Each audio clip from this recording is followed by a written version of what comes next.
Julia Martinez spent years believing she was helping her son build a better life. She financed his home, supported his family, and stayed silent even when her daughter-in-law, Sophie, treated her coldly. But when Julia discovered that her 6-year-old granddaughter, Mia, was being forced to clean bathrooms, wash dishes, and live like a servant inside that very house, silence was no longer an option. What began as a quiet act of protection turned into a full-scale war. When Julia confronted her son Richard and his wife, she revealed a secret that destroyed their illusion of control. The house they lived in was never theirs. Julia canceled the mortgage on the spot, reclaiming what was rightfully hers and taking Mia away from the abuse. But Sophie and Richard didn't surrender easily. Lies spread across social media. Julia was painted as a manipulative grandmother obsessed with revenge. Sophie gave emotional TV interviews, twisting every truth, while Julia gathered recordings, photos, and medical proof, evidence of years of cruelty. The tension reached its peak when Julia held a press conference. Before dozens of cameras, she played the recordings where Sophie called a child useless and blamed her for her own mother's death. The world watched in horror. Richard stood before the crowd, tears streaming down his face, confessing publicly. "I allowed the abuse. I participated in it. And now I'll spend the rest of my life trying to make it right." The internet exploded. Justice for Mia became a trending topic. But Sophie's rage turned dangerous. In one final act of desperation, she kidnapped her own sons, threatening to hurt herself and them if Julia didn't drop the charges. In a tense phone negotiation surrounded by police, Julia faced Sophie for the last time. Through calm determination and empathy, she convinced her to surrender and free the children, ending a nightmare that had torn their family apart. Months later, justice was served. Sophie went to prison. Richard began therapy. Mia stayed with her grandmother, laughing again, her little hands finally free of scars and work. And as Julia wrote down her story, she realized the truth. Some battles aren't fought for revenge. They're fought for love. And the kind of love that protects, heals, and restores a child's dignity always wins. Clean the bathroom properly, you useless girl, and if it's not spotless, you won't have dinner again. Those were the words I heard when I arrived at my son Richard's house unannounced. My granddaughter Mia, barely 6 years old, was sobbing as she held a rag bigger than her tiny hands. And the sons of Richard's wife, Caleb and Andrew, were laughing out loud from the couch, watching TV as if nothing were happening. In that moment my blood turned cold because I had paid for that house. Every cent of it had come from me so my son could have a decent home, and he was using it to turn my granddaughter into a servant while spoiling his stepchildren. My name is Julia, I'm 69 years old, and for decades, I believed that being a good mother meant keeping quiet, enduring everything, and giving without ever asking for anything in return. I used to think unconditional love meant swallowing my pride whenever my son disrespected me. But that day, seeing my granddaughter cleaning a bathroom while the other children enjoyed privileges I had paid for, I realized something terrible. I had raised an abuser, and my silence had fed that abuse for years. Richard had always been difficult, but when Mia was born, I thought fatherhood would change him. His first wife, Mia's mother, had died in an accident when the girl was only 3 years old. I prayed that my son would become a good father to that innocent child who had lost her mother so young. Then Sophie came along, a calculating woman who married Richard knowing I had money. She arrived with her 2 sons, Caleb, 10, and Andrew, 8, and from the very first day she made it clear who the favorites in that house were. My suspicions began when I noticed that Mia was always quiet, always frightened, always trying to stay invisible. But what I saw that day surpassed my worst fears. "Why is my granddaughter cleaning while they're watching TV?" I asked, trying to control the fury boiling inside me. Richard looked at me with disdain, as if my question were stupid. "Because she has to learn responsibility. The other kids already finished their chores." That was a lie. I could see the dirty dishes on the table, toys scattered across the living room, school bags dumped on the floor. And yet my 6-year-old granddaughter was the only one forced to clean. She's just a child, Richard. She should be playing, not working like a maid. Sophie appeared from the kitchen, drying her hands with a towel. Her fake smile couldn't hide the venom in her eyes. Oh, Julia, don't exaggerate. The girl needs discipline. Her mother spoiled her too much before she died. The insult to the memory of Mia's late mother was the last straw. But I contained myself, though I didn't yet know what I was capable of. That night, back in my apartment, I couldn't sleep. The image of my granddaughter crying replayed in my mind like a nightmare. Then I remembered something I had kept secret for years. When Richard asked me for help to buy that house, I hadn't given him the money. I had taken out the mortgage under my own name. The house had been mine from the very beginning, but I never told him. I wanted him to feel independent, to believe he'd achieved something on his own. What a terrible mistake that act of generosity had been. Because now, my son was using my own house to torment my granddaughter, and I had the power to stop him. That night, I made a decision that would change all of our lives forever. The next morning, I returned to the house early, but this time I didn't ring the bell. I used my copy of the key, the one I had kept since the construction. What I found shattered my soul and confirmed my worst fears. Mia was in the kitchen, standing on a chair to reach the dirty breakfast dishes. Her little hands trembled as she tried not to break anything. At the table, Caleb and Andrew finished their cereal calmly while watching videos on Sophie's phone. Richard read the newspaper like the king of his castle. "Hurry up, Mia, we're going to be late for school," Sophie shouted from her bedroom. "And don't forget to pack your brothers' lunches." Brothers. That word cut through me like a knife. Caleb and Andrew weren't her brothers. They were the pampered sons of a woman who had turned my granddaughter into her personal servant. I stayed hidden watching. Mia prepared the lunchboxes quickly and nervously. When she put more ham in Caleb's sandwich than in Andrew's, the latter complained. "Mom, Mia gave me less food than Caleb again." Sophie stormed down the stairs in fury. Her bright red dress clashed with the hatred on her face. Without saying a word, she snatched the lunchbox from Mia's hands and dumped it into the sink. "You're useless. You can't do anything right. That's why your mother died. Because she couldn't stand having such a stupid daughter." Mia's silent sobs broke my heart. Richard kept reading his newspaper as if nothing were happening, as if his own daughter's tears meant nothing to him. "Now you'll have to buy something at the school cafeteria," Sophie continued coldly. "Use your birthday money." Birthday money. The same money I had given Mia the week before. These monsters were forcing her to use her own gifts to survive. I couldn't take it anymore. I stepped into the kitchen with firm steps. "What's going on here?" Everyone froze. Richard lowered the newspaper, guilt flashing in his eyes. Sophie tried to smile, but it was far too late. I'd seen everything. "Julia, what a surprise. We didn't know you were coming so early." Course they didn't. Because if they had, they wouldn't have been torturing my granddaughter right in front of me. Richard stood up, trying to intimidate me with his height. "Don't exaggerate, Mom. We're just teaching her responsibilities." "Responsibilities," I repeated. "Mia is 6 years old, Richard. What are Caleb's and Andrew's responsibilities then?" Awkward silence. Caleb and Andrew kept eating as if the conversation didn't concern them. "They're older," murmured Sophie. "They have different duties." "Like what?" "Watching TV. Playing video games. Because that's all I've ever seen them do whenever I come here." The tension in the kitchen was unbearable. Mia instinctively came closer to me, seeking protection. Her tiny fingers clung to my skirt. "Grandma, I don't want to go to school without a lunchbox," she whispered. Those words were the final blow to my indecision. I took out my wallet and handed her some money. "Here, sweetheart. Buy whatever you like at the cafeteria." Richard snatched the money from my hand. "She doesn't need money.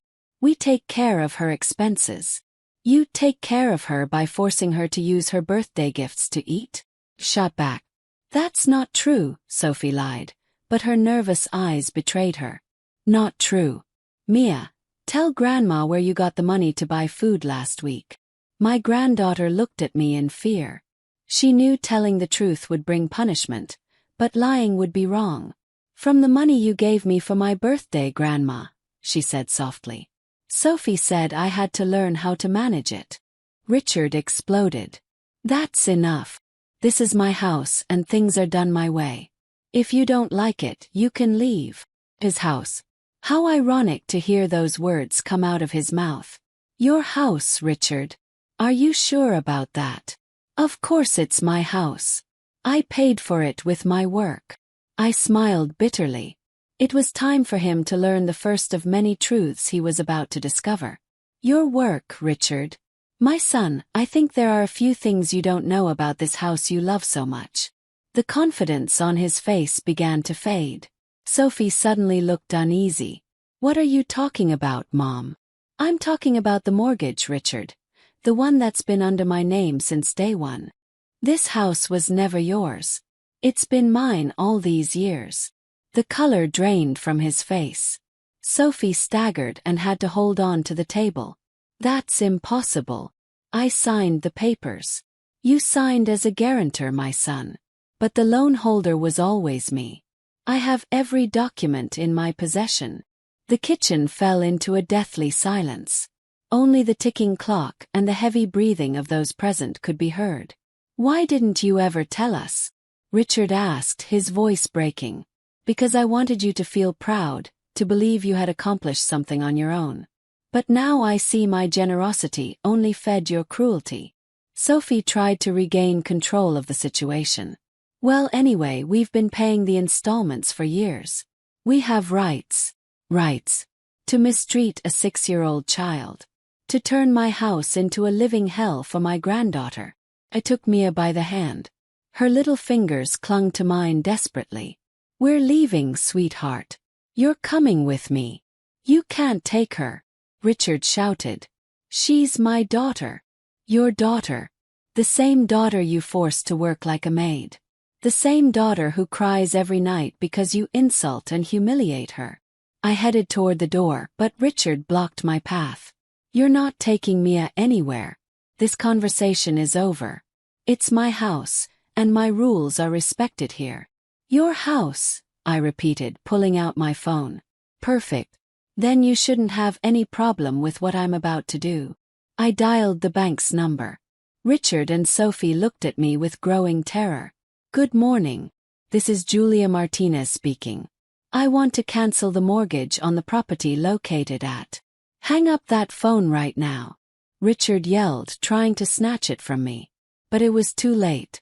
The bank executive was already on the line, confirming my identity and the property details. Mrs. Martinez, I understand you wish to cancel the mortgage. Are you sure about this decision?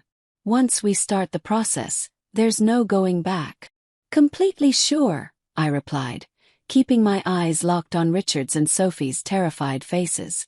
I want to cancel the loan immediately.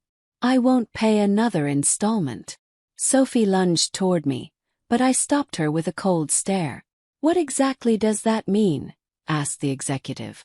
Do you want to sell the property or transfer the loan? It means I'm canceling everything. The property can revert to the bank for whatever action they deem appropriate. I'm removing myself entirely from the financing. I understand, he said. In that case, the property will enter repossession proceedings. The current occupants will have 30 days to vacate or reach a direct purchase agreement with the bank. Perfect. Please email me all the necessary documents, I said, giving him my address. You're insane, Sophie screamed. You can't do this. We have children. You're right, I said calmly as I hung up the phone. You have children, 3 of them. But you only care about 2. Richard stood speechless, trying to process the magnitude of what had just happened. His face shifted between disbelief and fury. Mom, this is madness. We can talk. We can make a deal. A deal. Like the deal you made to turn your daughter into a servant. Or the deal that allowed your wife to insult the memory of Mia's mother. Caleb and Andrew, who had been silent until then, began to realize something serious was happening. Mom, what does it mean that we have to leave the house? Caleb asked. Sophie didn't know what to answer. Her comfortable life was collapsing before her eyes.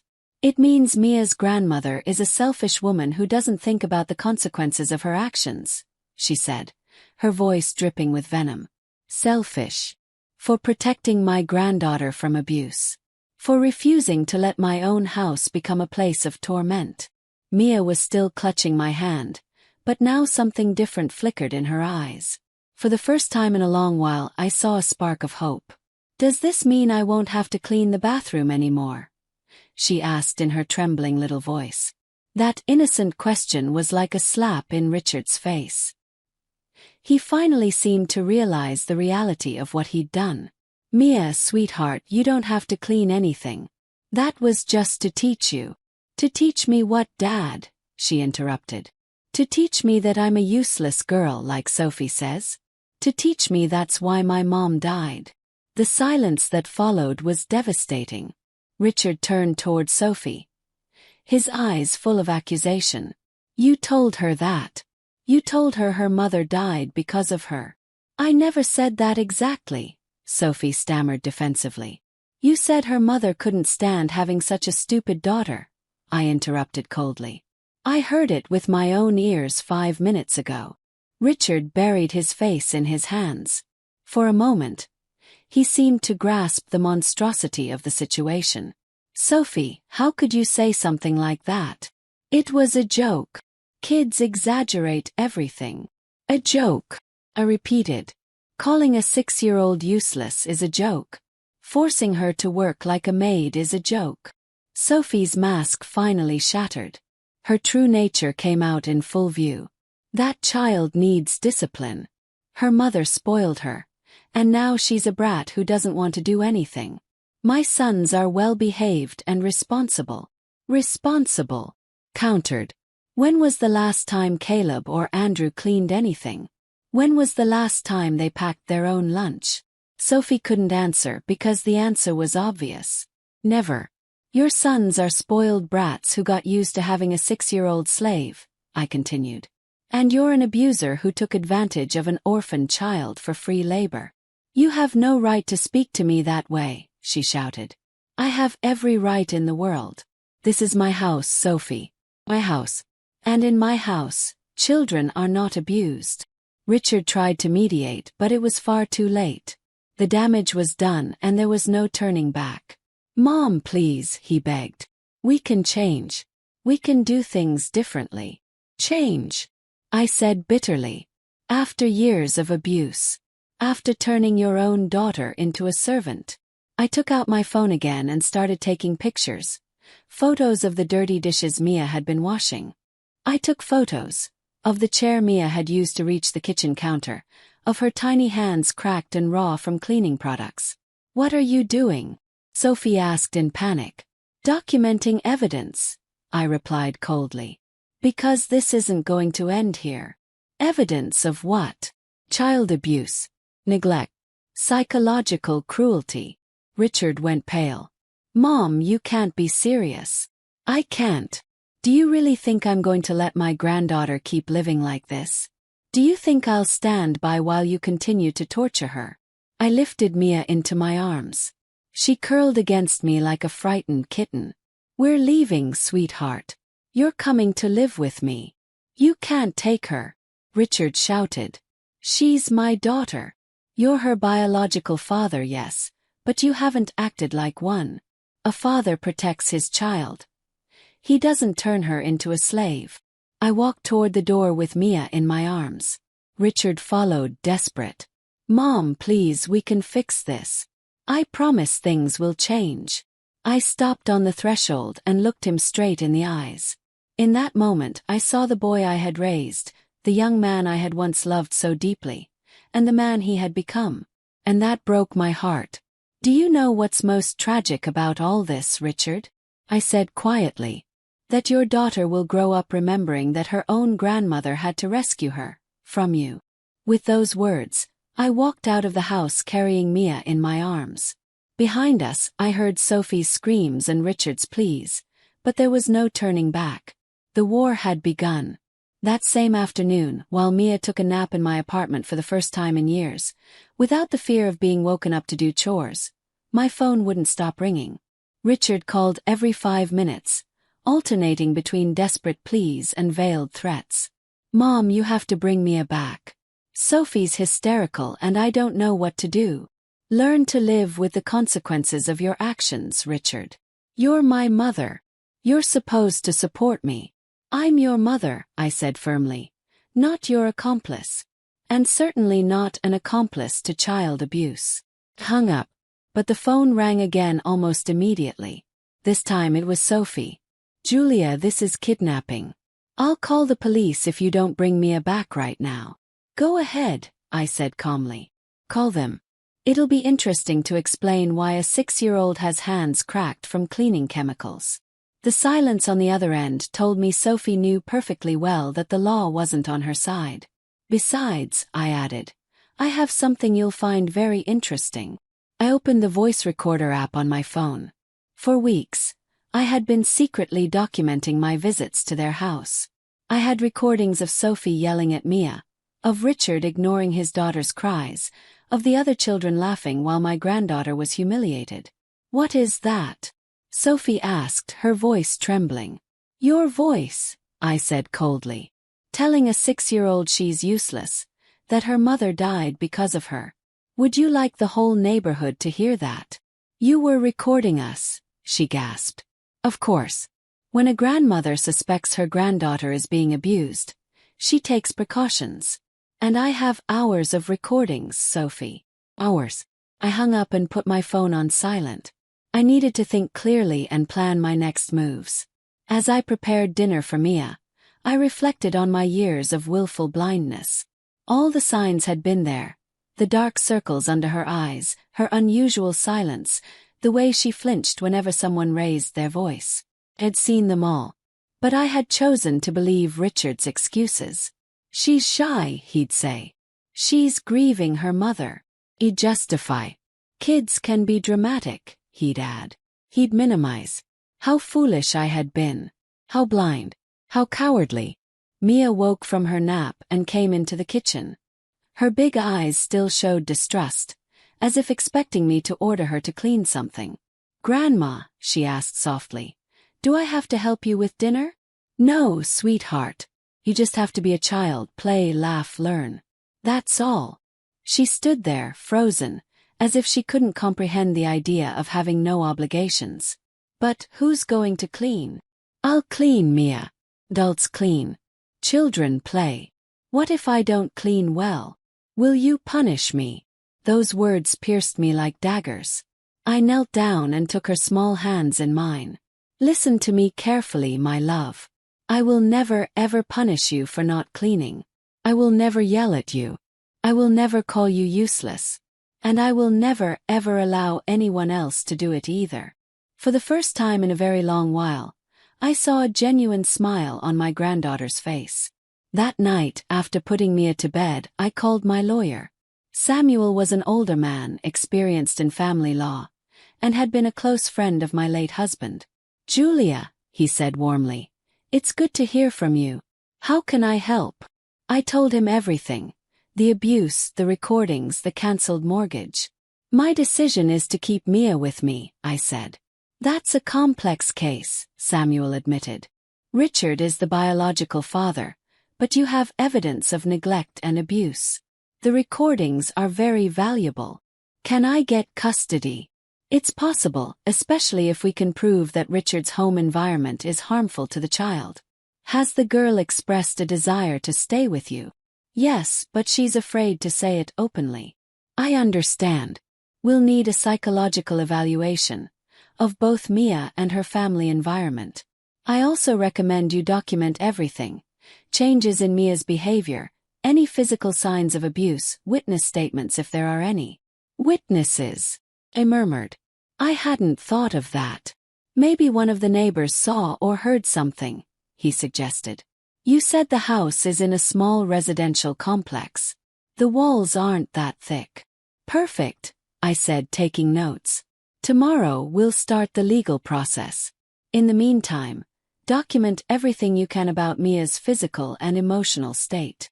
After hanging up, I sat alone in my living room planning. The legal battle would be long and painful, but I had no other choice. I couldn't allow my granddaughter to return to that hell. Around 10 o'clock that night, I heard noises at the door. Someone was trying to unlock it. My heart raced until I remembered that Richard still had a copy of my keys from years ago. The door burst open, and Richard stormed in like a hurricane, with Sophie right behind him. Their faces were twisted with desperation and fury. "Where's my daughter?" Richard shouted, his voice trembling with anger. What should a little girl be doing at this hour instead of cleaning bathrooms? Shot back. Stop repeating that lie. Mia doesn't clean bathrooms. I took out my phone and played one of the recordings. Richard's own voice filled the apartment. "Clean that bathroom properly, you useless girl, and if it's not perfect, you'll go without dinner again." The silence that followed was deafening. Richard collapsed onto the couch, finally confronted with the weight of his own words. I didn't mean that," he stammered. "I was stressed from work, from bills." "Does stress give you the right to mistreat a 6-year-old child?" I interrupted sharply. Sophie, who had been quiet until then, suddenly exploded. "This is all your fault. You spoiled her. You filled her head with strange ideas." Strange ideas. Like the idea that she deserves to be treated with dignity. Snap. "That girl needed discipline, and you didn't let her have it." "Discipline," I repeated. "Calling her useless is discipline. Comparing her to her dead mother is discipline." Richard lifted his head. His eyes filled with tears. "Mom, please, can't we fix this? Sophie can change. I can change." "Change?" I said bitterly. "How have you changed these past 3 years? While I paid for the house and you two turned my granddaughter into your maid." Suddenly, a tiny voice came from the hallway. "Grandma, why are you shouting?" Mia appeared, rubbing her sleepy eyes. The moment she saw Richard and Sophie, she immediately hid behind me. "I don't want to go home," she whispered. "Please, Grandma, don't make me go." Those words struck Richard like a final blow.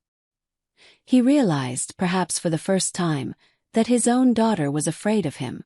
"I don't want to go home," she repeated softly. "Please, Grandma, don't make me go." Her words echoed through the apartment like a sentence. Richard stood frozen, watching his daughter cling to me as if he were a monster. "Mia, sweetheart, I'm your dad," he said in a broken voice, trying to reach for her. Mia pressed herself tighter against me. "I don't want to clean bathrooms anymore. I don't want Sophie to yell at me. I don't want to be a useless girl." Sophie completely lost control. "See what you've done. You've brainwashed her against us." "Brainwashed her." Shot back. "She's repeating your own words, Sophie. The same words I have recorded on my phone." Richard knelt down in front of Mia, but she hid even more behind me. "Princess, Daddy didn't want to hurt you. Daddy loves you so much. Then why do you make me clean while Caleb and Andrew get to play?" Mia asked with heartbreaking innocence. There was no answer for that. Any justification Richard could offer would sound pathetic. "Mia, come here right now," Sophie ordered, her voice sharp and commanding. "Stop acting." Mia burst into tears and hid completely behind me, her little body trembling in fear.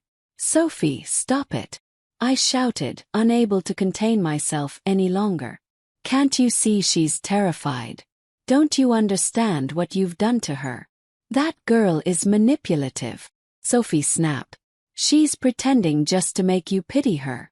At that moment, Samuel appeared without us noticing. He had used the emergency key I'd given him.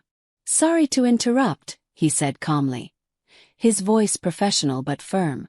I heard shouting from the hallway and became concerned for the child's safety. "Who are you?" Richard demanded, standing up.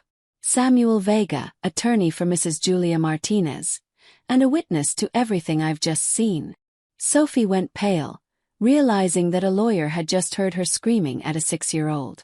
"This is a setup," she muttered. It's not a setup, ma'am, Samuel said evenly. It's documentation of an ongoing pattern of abuse that's already under legal review. Richard turned toward me, his eyes full of accusation. You've already started legal proceedings? Of course I have, I said without hesitation. Did you really think I'd let you keep abusing my granddaughter? Samuel crouched slightly to meet Mia's gaze. Hello, sweetheart. I'm Samuel, a friend of your grandma's.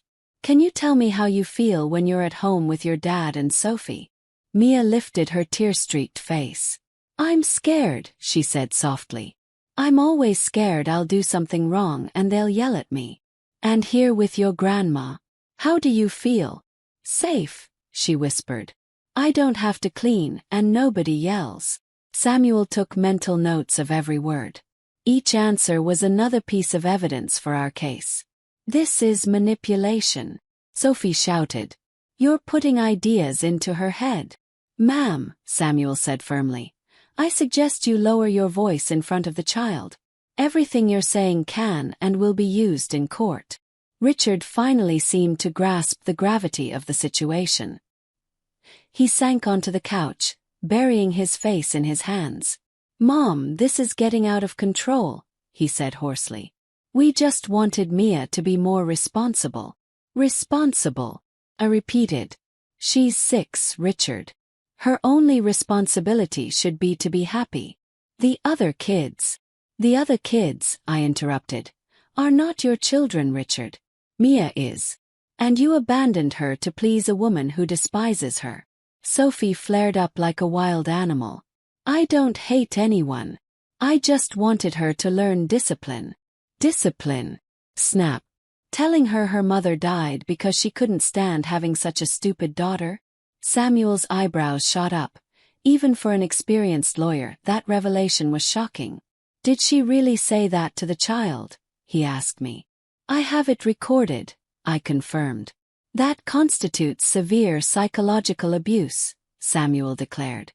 It's enough to request immediate protective measures. Richard suddenly stood up. Enough. Mia, we're going home right now. As he moved toward us, Mia screamed in genuine terror. No. I don't want to go, Grandma. Don't let me go. Her panic was so raw, so heartbreaking, that even Richard stopped dead in his tracks.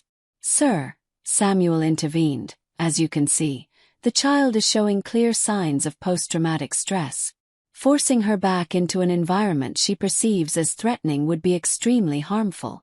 She's my daughter, Richard shouted. And I'm her grandmother, I said firmly. And so far I'm the only one who's protected her. Sophie, desperate to regain control, played her dirtiest card yet. Richard, if you don't bring Mia home, I'll take my sons and leave you. Is that what you want? To lose your whole family because of this spoiled little girl? The silence that followed was unbearable. We all waited for Richard's answer. In that moment, who he truly was, as a father and as a man, would be defined. Richard looked at Mia, still trembling behind me. Then he looked at Sophie, standing with her arms crossed and a defiant stare.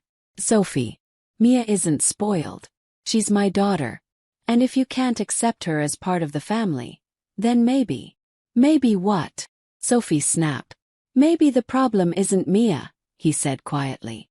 Maybe the problem is you. For the first time in years, I saw a glimpse of the man I had raised. But Sophie wasn't about to give up so easily. Perfect. Tomorrow I'll pack my things and leave with my sons.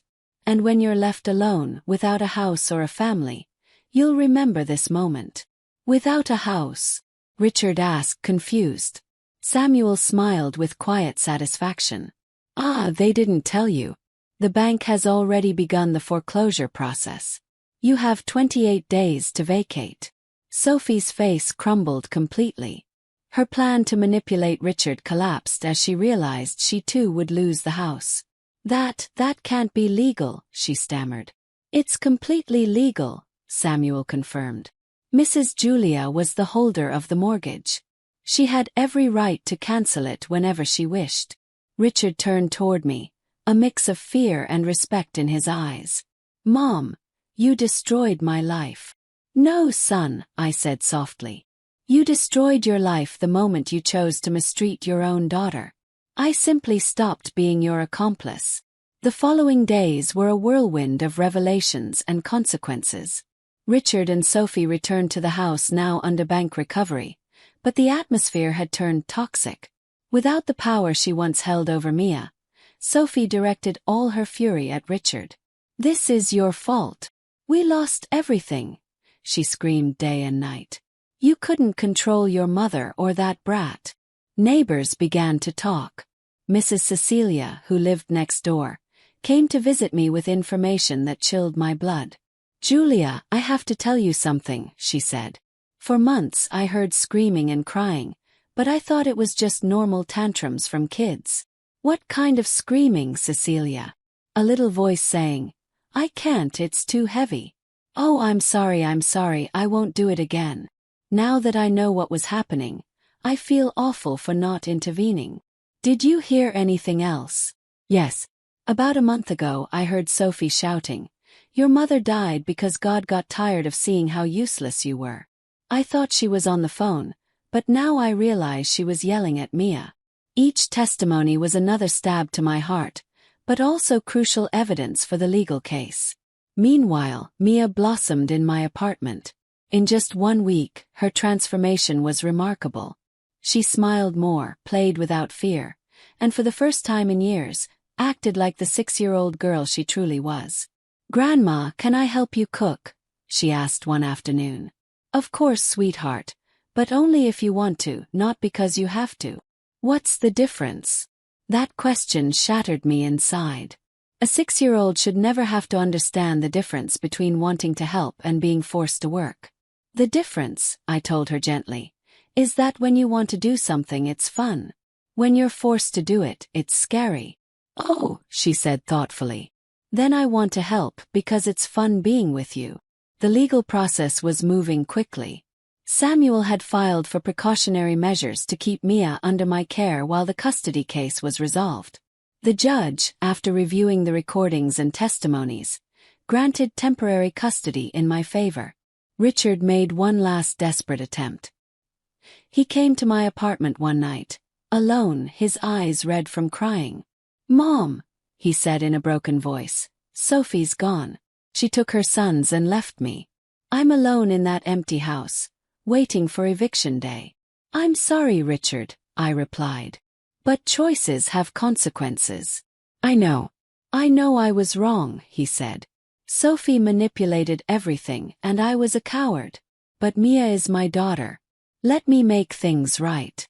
How do you plan to fix 3 years of psychological abuse? With time, with patience, with love. Can change, Mom. I can be the father Mia deserves.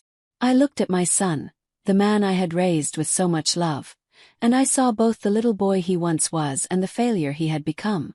Richard, do you know what your biggest mistake was? What? It wasn't letting Sophie abuse Mia. It was joining her. You didn't just allow it, you participated. You yelled at her to clean the bathroom. You called her a useless girl. You let her spend her birthday money to eat. Don't blame Sophie alone. Silence hung between us. For the first time, Richard seemed to truly grasp the enormity of his actions. Is there any chance you could forgive me? He asked quietly. Forgiveness is between you and your conscience, Richard, I said. But custody of Mia is between the judge and the evidence. The next day, something unexpected happened. Richard posted a video on his social media.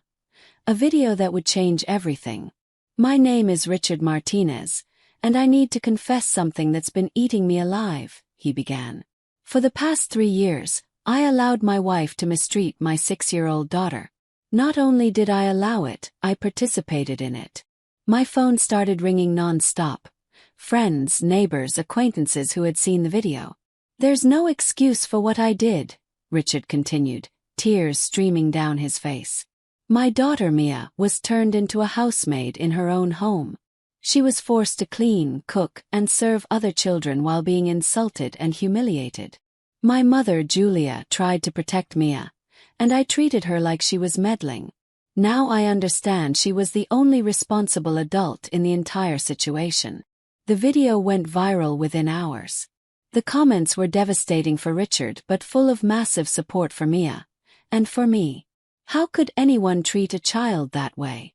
The grandmother is a hero for saving her granddaughter. That man doesn't deserve to be a father. Thank God that little girl has someone who loves her. But there were also more troubling comments, people who had recognized our address and wanted to help in uninvited ways. Samuel advised me to relocate temporarily for safety. Richard's video was brave, he explained, but it also made you both public figures. You'll need protection now. That same afternoon, as I was packing a few things so Mia and I could move temporarily to a hotel, she asked me a question that left me speechless. Grandma, does he love me? Of course he loves you, my darling, I whispered, pulling her close. He just got very confused and made terrible choices, I told Mia softly. That's why he made the video, to say he loves you. Do you think he really does? She asked. I think so, Mia. I think he finally realized his mistakes. Does that mean I'll have to go back to live with him? It was the question I had been dreading, and I didn't have an easy answer. I don't know, sweetheart, I said gently. That will be decided by a judge, someone who knows what's best for children.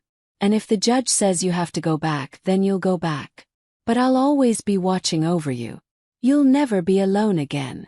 Mia hugged me tightly, and in that embrace, I felt the full weight of the responsibility I had taken on.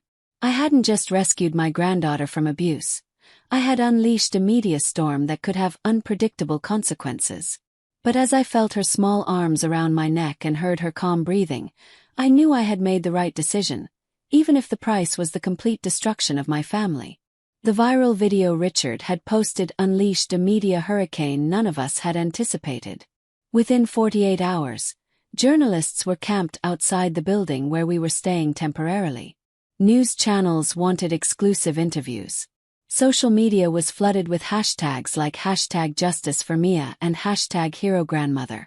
But along with the support came the threats. Women defending Sophie claimed I had exaggerated everything. Men attacked Richard for betraying his wife. The hotel phone rang constantly. Reporters, producers, and strangers offering to help tell our story. Grandma, why are there so many people outside? Mia asked, peeking through the hotel window. Because, sweetheart, your story became very famous, I explained gently. A lot of people want to know you. Is being famous bad? It's not bad, I smiled. But it can be complicated. That's why we're staying here for a while, until things calm down. That afternoon, Samuel arrived with news that froze my blood. Julia, we have a problem, he said. What happened? Sophie hired a lawyer. She's fighting back. How is that possible? We have all the evidence. Her strategy is clever and dangerous, Samuel explained. She's claiming that you manipulated the whole situation to take your granddaughter away from Richard. That the recordings were edited, and that Mia was coached to lie. That's absurd. The recordings are authentic. We know that. Yes, he said. But she's using Richard's video as proof that he was pressured by you into confessing to something he didn't do. Sophie's audacity left me speechless. After years of abusing an innocent child, now she was painting herself as the victim. There's more, Samuel continued. She's doing TV interviews. She what? She's claiming Mia was a difficult, manipulative child who needed special discipline. And she's saying that you've been poisoning the girl's mind against her since she was little. That same night, I watched Sophie's interview on the evening news. She was perfectly made up, wearing a soft pink outfit that made her look motherly and fragile. Mia was a very difficult child from the moment I entered the family, she said, her voice trembling, tears glistening for the cameras. She'd lost her mother and expressed her pain by hurting others. My sons were terrified of her tantrums. Tantrums, I muttered, fury rising in my chest. Julia never accepted me as part of the family, Sophie went on. From the very first day, she tried to sabotage my relationship with Richard. She filled Mia's head with lies about me. "And what about the recordings where you can be heard yelling at the girl?" asked the reporter. "Those recordings were edited," she said smoothly. "Taken out of context. Julia is a very intelligent woman. She knows how to manipulate technology." "Liar!" I shouted at the television. Mia came over, worried by my reaction. "Grandma, is what Sophie said true? Was I bad?" I knelt in front of her and took her little hands in mine. "Listen to me carefully, Mia. You were never bad. You are a good, smart, loving girl. Sophie is lying because she's afraid of going to jail." "Can Sophie go to jail?" she asked, her eyes wide. "Yes," I said softly. "If the judge decides what she did to you was serious enough. And my dad too." That question broke my heart. How could I explain to a 6-year-old the complexity of the legal system? "I don't know, my love," I whispered. "But I'll make sure no one ever hurts you again." The next day, Samuel arrived with more bad news. "Sophie's lawyer requested an emergency hearing," he said. "They want an independent psychologist to evaluate Mia, to determine if she's been manipulated. And that's bad. It could be complicated," he admitted. "If the psychologist concludes that Mia was influenced by you, it could hurt our case. But Mia's telling the truth, we both know that." "Yes, but 6-year-olds are vulnerable to suggestion. Sophie's lawyer will argue that Mia is only repeating what you told her to say." That afternoon, I received a call I wasn't expecting. It was Richard. "Mom, I need to see you, it's urgent." "What happened?" "Sophie threatened me," he said. "She told me that if I don't withdraw my confession and say you forced me to lie, she'll sue me for defamation." "And what did you tell her?" "That she can go to hell." "But I'm scared, Mom. Her lawyer says he can prove I was under emotional coercion when I made the video." "Richard, do you regret telling the truth?" "No. I regret not telling it sooner." "Then stand firm. The truth always comes to light." "There's more," he added. "Sophie hired a PR firm. They're launching a media campaign to destroy your reputation." "What kind of campaign?" "They're going to say you're a vengeful woman who destroyed a happy family out of jealousy. That you manipulated Mia against us from the start. That you cancelled the mortgage out of spite." "Let them say whatever they want. My conscience is clear." "Mom, you don't understand," Richard pleaded. "These people know how to control public opinion. They can turn you into the villain of the story." That night, scrolling through the internet, I found the first wave of articles from Sophie's PR campaign. The headlines were devastating. "Manipulative grandmother destroys family out of jealousy." "The truth behind the case. A vengeful woman named Julia." "Experts claim the girl was trained to lie." Social media comments began to shift. People who had once supported me now questioned my motives. What if the grandmother is lying? Something doesn't add up here. Grandmothers can be toxic when they're not in control. Poor Sophie, they ruined her life for nothing. Mia noticed my sadness as I read through the comments. "Are you sad, Grandma?" "A little, sweetheart," I said. "Is it because people are saying mean things about you?" "How do you know that?" "Because Caleb wrote me a message," she said. My blood ran cold. "Caleb wrote to you." "How?" "On the tablet. He said his mom's going to make you go to jail for lying." I grabbed the tablet and read the message. It wasn't just cruel. It revealed that Sophie was using her own children to intimidate Mia. "Mia's coming home soon, and she's going to pay for all the lies she made up," the message said. At that moment, I knew the war had escalated to a dangerous level. Sophie didn't just want to win the legal case. She wanted to destroy me completely. But she had underestimated my determination. And she was about to learn that when a grandmother fights to protect her granddaughter, there are no limits to what she's willing to do. The threatening message from Caleb was the last straw. It was time to go on the offensive. For days, I had endured Sophie's media attacks, watching her try to turn me into the villain of a story where she was the real abuser. But using her sons to intimidate Mia crossed a line I could never tolerate.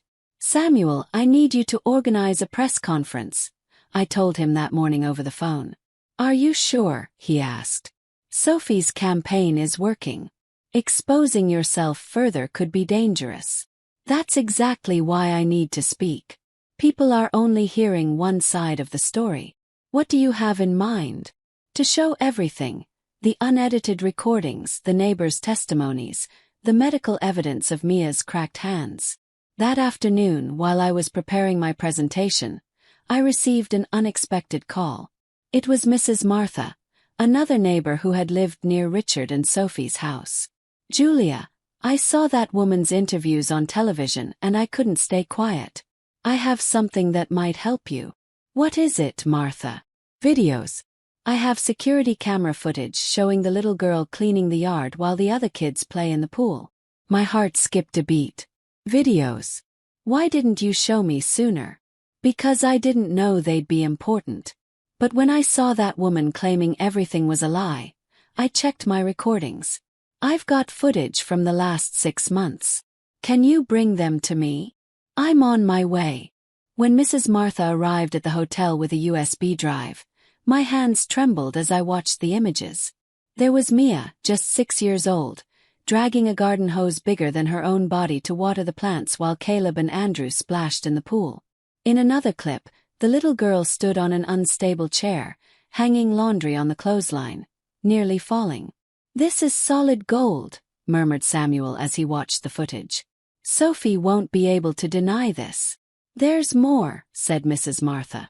"In this one, you can hear Sophie yelling from the window." We raised the volume, and her voice was unmistakable. "Mia, move that lazy butt. If you're not done by 5, there's no dinner." "What time was this recorded?" asked Samuel. 2 in the afternoon on a Saturday, she said. "A 6-year-old girl working under the sun while the others are in the pool." The press conference was scheduled for the next day. Samuel contacted major media outlets, promising exclusive access to never-before-seen evidence. That night, Richard came to the hotel. He looked destroyed, dark circles under his eyes, clothes wrinkled, shoulders slumped. "Mom, Sophie's gone insane," he said. "She says if I don't declare that you forced me to lie, she'll destroy you completely." "Let her do whatever she wants, Richard. I'm not afraid anymore." "But I am," he admitted. "I'm afraid of what might happen to Mia if this gets out of control." "Oh, now you're worried about Mia." Snap. "Where was that concern when you forced her to clean bathrooms?" Richard collapsed into a chair, defeated. "You're right. I'm a coward and a terrible father. But I want to change. I want to make things right." "Then tomorrow," I said firmly, "you'll be at that press conference supporting me. You'll confirm every word I say. And if Sophie follows through on her threats, Richard, what's the worst that can happen?" "That I lose my reputation. That people hate me. But I've already lost my family, my peace. The only thing I have left is my daughter, and I'll fight for her until my last breath." The next day, the hotel's conference room was packed with journalists, cameras, and onlookers. Samuel had prepared a flawless presentation, every piece of evidence organized chronologically. "Good morning," I began, trying to steady my nerves. "My name is Julia Martinez, and over the past few days, many lies have been spread about me and my granddaughter. Today, you're going to hear the full truth." I started by playing the first audio recordings, Sophie's voice yelling cruelly at Mia. Then I showed the security camera videos. The room fell utterly silent. "This is my 6-year-old granddaughter," I explained, projecting the footage of Mia in the yard, working as a domestic servant while the other children play. Some journalists shifted uncomfortably in their seats. Others scribbled notes furiously. "Why did you wait so long to intervene?" one reporter asked. "Because I believed my son's excuses," I said honestly. "Because I thought I was overreacting. Because I didn't want to see the truth. That's my greatest mistake, and I'll live with it forever." "Is it true you cancelled the house financing out of revenge?" another journalist asked. "I cancelled it because my money was being used to support a home where my granddaughter was being abused." I refused to be an accomplice, financially or otherwise. Then came the most difficult moment. Samuel played the recording where Sophie told Mia that her mother had died because she couldn't stand having such a stupid daughter. The effect was immediate. Several journalists exchanged horrified glances. One woman covered her mouth, visibly shaken.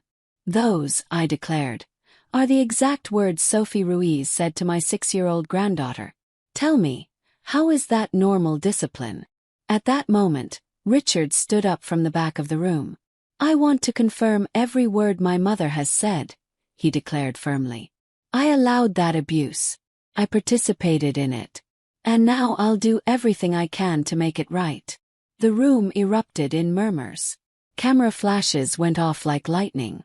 "Mr. Martinez," asked a journalist, "are you saying your viral video was spontaneous?" "I'm saying it was late," Richard replied. "I should have spoken years ago. I should have protected my daughter from the very beginning." A reporter raised her hand. "Where is Sophie Ruiz now?" "Probably watching this conference and preparing more lies," I said. "But it doesn't matter anymore. The truth is here. Documented, recorded, undeniable." At the end of the conference, journalists swarmed us with questions, but I had already said everything I needed to say. That night, every major newscast led with our story. The hashtag shifted from "manipulative grandmother" to "justice for Mia" and "Sophie the abuser." The tide of public opinion turned completely in our favor. How can that woman deny the evidence? Those videos are devastating. Poor little girl. The grandmother is a hero, she saved her granddaughter. But I knew the war wasn't over. Sophie was cunning and vindictive, and women like her never surrender without a fight. 2 days after the irrefutable evidence went public, she made her most desperate and dangerous move yet. It was a Sunday morning when Samuel called me. His voice urgent. "Julia, Sophie kidnapped Caleb and Andrew. She disappeared with them last night and left a threatening note." "What does it say?" I asked, my blood freezing. "That if you don't drop all the charges and hand over Mia, you'll never see her sons again." A chill ran down my spine. A woman capable of abusing an innocent child was more than capable of using her own sons as human shields. Where could she be? "The police have issued a national alert," Samuel said. "But you know her better than anyone. Where do you think she'd hide?" Thought quickly. Sophie had mentioned several times that she had a sister living in another city, a woman just as toxic, who had always supported her unconditionally. "Call the police," I said. "Tell them to check the home of Henry Ruiz, Sophie's brother. He lives in Cordoba." While we waited for news, Richard arrived at the hotel, completely distraught. "Mom," he sobbed, "this is all my fault. If I hadn't made that video, Sophie wouldn't have gone insane." "Richard, Sophie was already insane. Now she's just desperate. And if she hurts Caleb and Andrew, she won't hurt her own sons. She loves them, yes, but in a toxic way. She's using them as her last card. What are we going to do? Wait, and trust that justice will do its job." 3 hours later, Samuel got the call we'd been waiting for. The police had found Sophie at a farmhouse owned by her brother. Caleb and Andrew were safe, but Sophie had barricaded herself inside and was threatening to harm herself if anyone approached. "She wants to talk to you," Samuel said. "She says she'll only negotiate with Mia's grandmother." "Is it safe?" "The police negotiators will be present. But you're not obligated to do it." I looked over at Mia, who was playing peacefully on the hotel bed, finally free from the fear that had ruled her young life for so long. "I'll talk to her," I said. "It's time to end this once and for all." The drive to Cordoba felt endless. During the journey, I mentally rehearsed what I would say to Sophie. I couldn't show weakness, but I couldn't risk provoking her into hurting those children either. The farmhouse was surrounded by police and ambulances. The lead negotiator briefed me on the situation. "She's on the 2nd floor with the boys. She's threatening to jump if anyone goes up, but she agreed to speak with you by phone." I took the phone with trembling hands. "Hello, Sophie. Julia, she answered, her voice hoarse and desperate. Look what you've done. You destroyed my life. You destroyed my family. Sophie, you destroyed your own life when you decided to abuse an innocent child. That child hated me from the first day. She was always sabotaging me. Sophie, she was 3 years old when you came into her life. She was a baby who had just lost her mother. Lies. She was manipulative from the beginning. You trained her to hate me. I took a deep breath. It was useless to reason with her, but I had to try for Caleb and Andrew's sake. Sophie, the boys aren't to blame for any of this. Let them go and we'll talk, just you and me. They're not just my sons. They're all I have left after you ruined everything.